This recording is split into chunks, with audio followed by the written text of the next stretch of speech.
somebody asked me, how do you know that a colleague is likely to turn against you?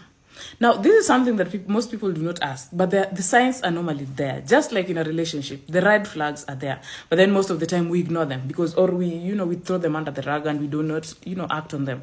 But the red flags are normally there. If you want to know someone who is likely to turn against you, first of all, most of them are respecters of hierarchy. They're people who treat people higher than them in rank better than their peers. So if you notice that about a peer, they treat you anyhowly. If you're your peer, if you're within their same rank, they treat you anyhowly. If you're below them, even worse, they'll treat you badly. But then for people who are higher than them in rank, they go over and beyond. They try to be nice and all that kind of stuff.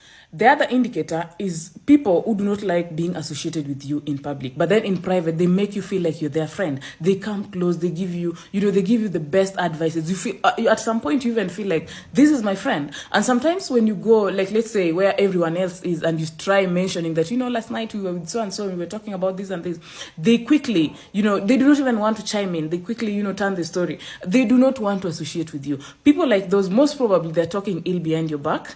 And now you're trying to, blow their cover. You're trying to make everybody feel like you have a special relationship. Another indicator is someone who tries so much to know so much about you too soon. Yeah, they try to ask you questions even outside of work.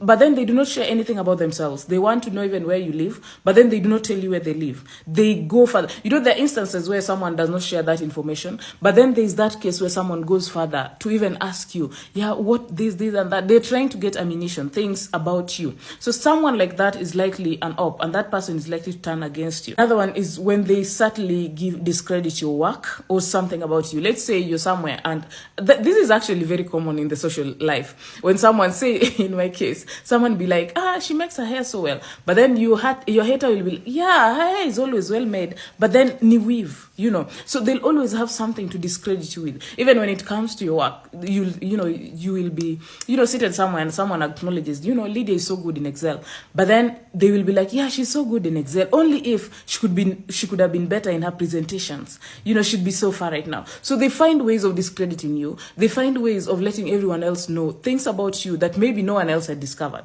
except themselves. So if you want to know someone who is not for you, watch out for these indicators. Please do not ignore the red flags. And when you notice the red flags, now here is my advice.